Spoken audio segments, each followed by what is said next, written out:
The people living in my house aren't really my family. They may look like them, speak like them, but I know deep in my gut, they're not who they claim to be. I understand how this sounds. Crazy, right? But please just hear me out. It all started a few weeks ago. I was yanked from a deep sleep to find my mom standing over me with a plate of pancakes. Happy Sweet 16 was written in bright blue icing on top. Happy birthday, Tyler, she said cheerfully. I thought I'd make something a little extra sweet for your special day. I sat up, confused. My birthday? That didn't make sense. I'm a Virgo, and we were well into Libra season. I celebrated 2 months ago. Plus, I've always hated pancakes. Always. Are you messing with me? I asked. Mom, my birthday already passed. You know that. She stared at me, blank, unblinking, like she was looking through me. Then suddenly she let out this weird, loud cackle. It wasn't like her at all. Oh, that's a good one, she said. I'm your mother, Tyler. I gave birth to you. I think I'd know your birthday. She placed the pancakes on my nightstand and walked out of the room without another word. First, I wondered if she'd had a stroke or something. Maybe a memory lapse? But over the next 2 weeks, things only got stranger.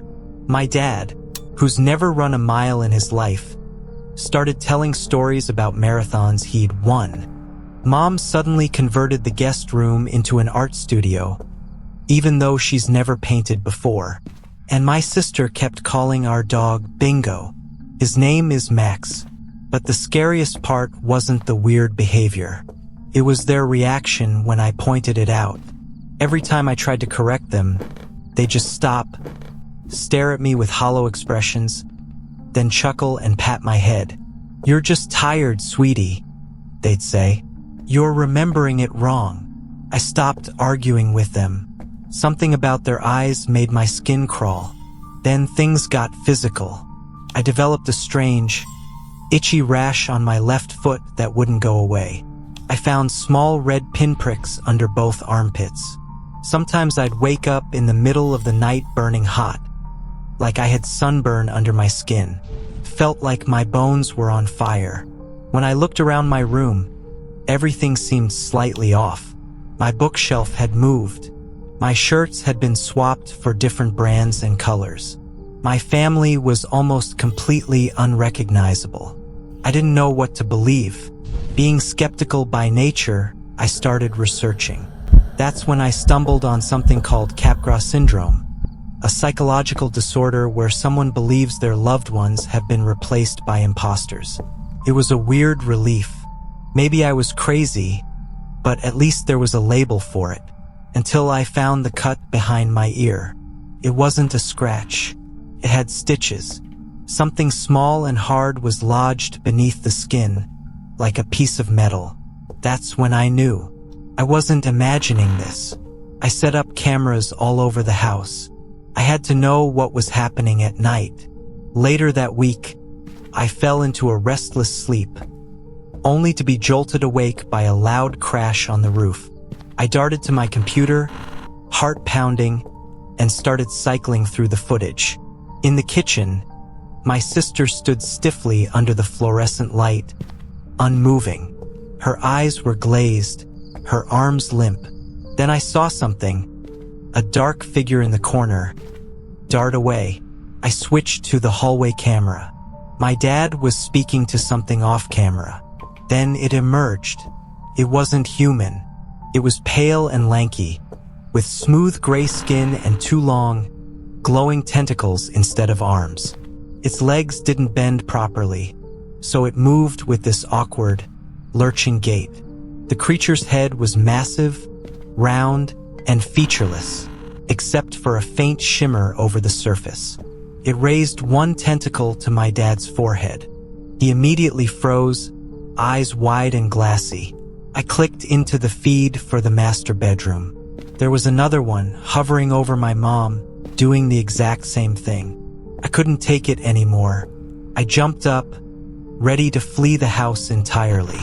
But when I turned around, One of them was already in my room, towered over me. Jet black eyes covered most of its face. Its mouth was a thin slit. It raised a glowing tentacle toward my forehead, and I wasn't scared. As the light touched me, a warmth spread through my body, then blackness. I woke up in a sterile white room, strapped to a metal table. The air was thick with the scent of ammonia and something else I couldn't place. Tools and instruments sat on metal trays nearby. My head throbbed. A door opened. 3 of the creatures entered. "What do you want from me?" I screamed. "Just kill me. I don't want to suffer anymore." They didn't speak at first. The one in the middle came forward and gently stroked my hair with one of its tentacles. Then it spoke in my mother's voice. "Of course we know what you want, sweetheart." I froze. How are you doing this?" The creature let out a chuckle. "Oh, Tyler, you really did get scrambled, didn't you?" The other 2 walked up to the table, one on each side. "You think we sound like your family," said the one on my right, in my sister's voice. "But we are your family," added the one on the left in my dad's voice. And just like that, they changed. Right in front of me, their bodies morphed into perfect replicas of my mom, dad, and sister. I was speechless. My mouth hung open. "I told you we wiped him too many times," said the sister. "Don't worry," the dad said. "We backed up your memories. We're restoring them now." They stuck a needle in my arm, and suddenly, everything came back. I wasn't Tyler. Not really. I was part of something greater. A species exiled from our home world, scattered across the galaxy. My mission was to infiltrate Earth and assess its habitability for our kind. I had replaced Tyler, the most trusted family member, and implanted myself in his place. I had been broadcasting data to my true family above the skies the entire time. The memory wipes were necessary. Without them, I'd lose control. But they degrade over time, which is why I kept waking up sore, dazed, confused. Everything felt unfamiliar, because I wasn't supposed to remember. Now I do. And I'm home. Mom, Dad, Sis. I whispered. "I've missed you." "And we missed you," my father said, smiling in his human form. "Thanks to you, Earth is ready for us." We returned to the planet as one family, finally whole. I curled up in Tyler's bed once more, warm under the sheets, and closed my eyes. Tomorrow I'd wake up to my real family.